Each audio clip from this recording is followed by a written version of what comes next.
Alright, thanks here. Welcome to Let's Play LEGO Star Wars 2 Story Mode Part 17-8. So you see here, we're out in Mandalore again. Luke went missing. Although Luke's not missing, he's still with us. But Leia's gonna be missing soon or something like that. I don't know when else gonna get kidnapped. Maybe it'll be Chewie. I don't know. We're all gonna get kidnapped in a little bit. Oh, look, who's gonna be our kidnappers? Why, it's a bunch of cute little teddy bears. And they see their god among us. That's right, C-3PO apparently is a god to all these teddy bear people. So they're gonna bow down in front of us, yes. Of course they do. And 3PO's gonna tell some funny bedtime stories, because, you know, it's part of the tribe where we tell bedtime stories to people. Ooh, Darth Vader, Obi-Wan, ooh, I killed you, Obi-Wan, ooh, ooh, Mommy, I think I bought my cats. Nah, it's just a play, you stupid kid. Yay, this play's awesome, yay, these stories are awesome, yeah. Yeah, you can stay with us now, I need to leave, bye. Oh boy, you're a valuable player. Yeah, but the Death Star's up there, and Vader's up there, and you know, I kinda need to go and chop Vader's head off what he's done to us. So, here it is.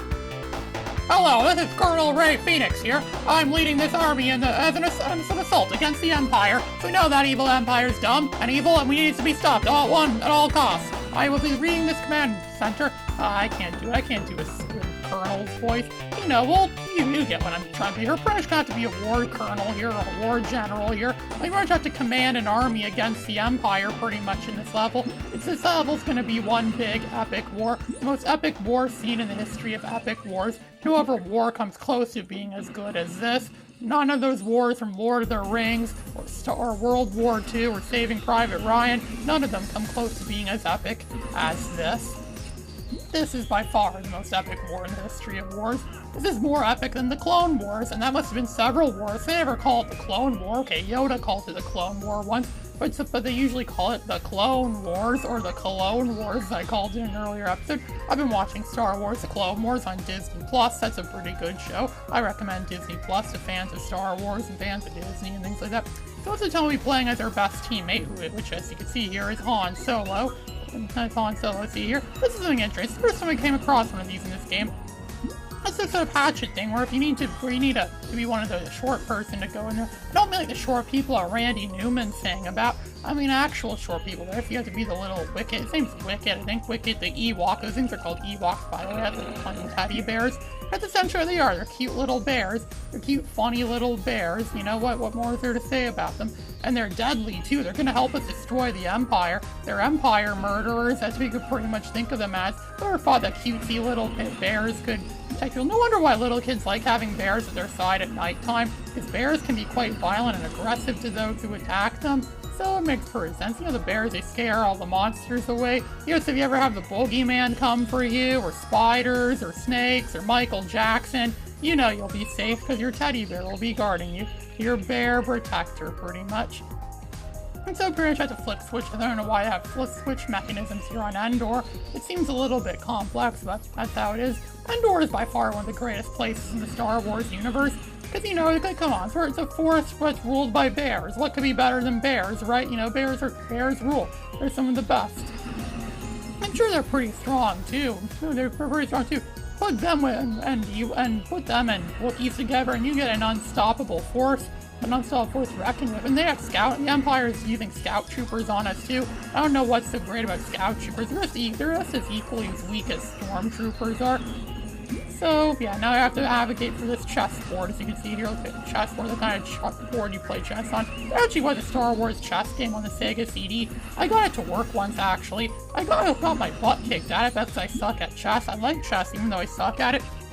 That's pretty funny. I might make a video of that someday. It was one of the few games. It's one of the only 2 games I got to work on the Sega CD with my Fusion 364 emulator, sorry, and Sega CD.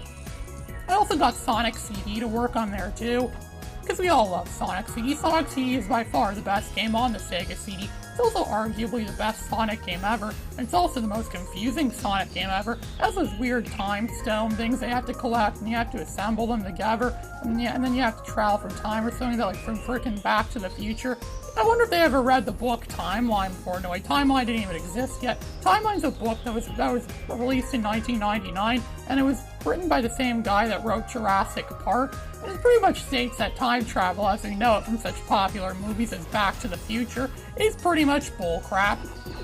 It's not possible. Time's not a thing that physically exists. You can't travel through time.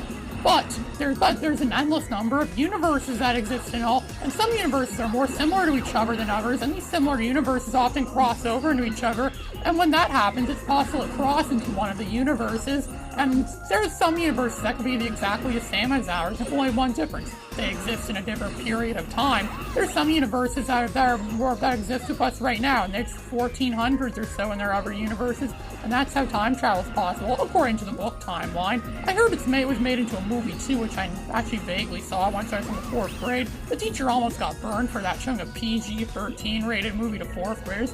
Ooh, 4th graders beware, it's rated PG-13, yeah. Come on, people need to, suck it up. They need to learn to suck it up. A lot of kids these days aren't very desensitized as I was growing up. I'm very desensitized from a lot of the stuff I've seen growing up. Again, I've seen all sorts of stuff. One of the first PG-13 rated movies I ever watched was Rat Race. That movie's hilarious. One of the best comedies ever, I think. And then another one of the earlier ones I watched was Revenge of the Sith. Yeah, Revenge of the Sith was the first Star Wars movie to be rated PG-13, and it was like, ooh, it's PG-13. It was very violent and gory and gruesome.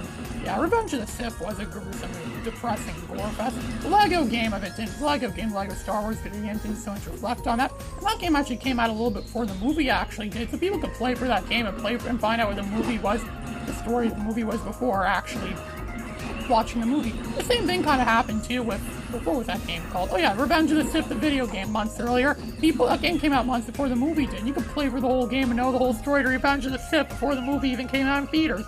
No surprise, it's a very popular game.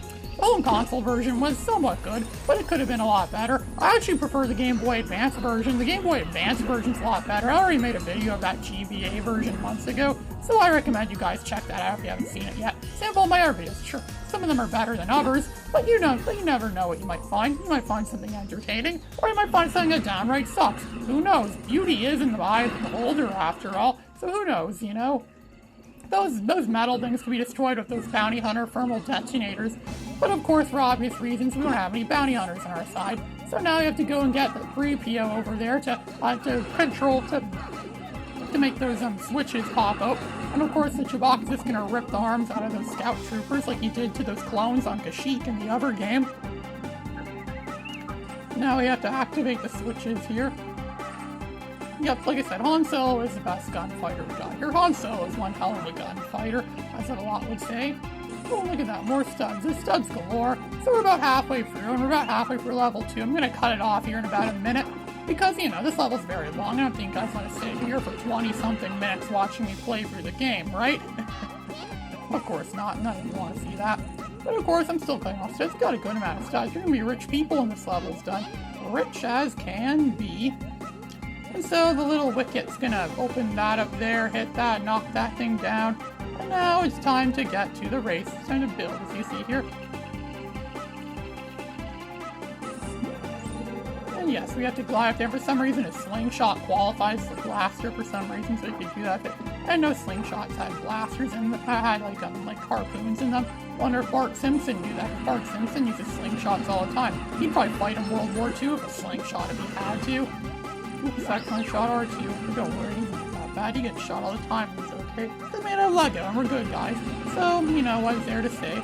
Look at that. A lot of stuff. A lot of money. So, this is Ray Phoenix signing out.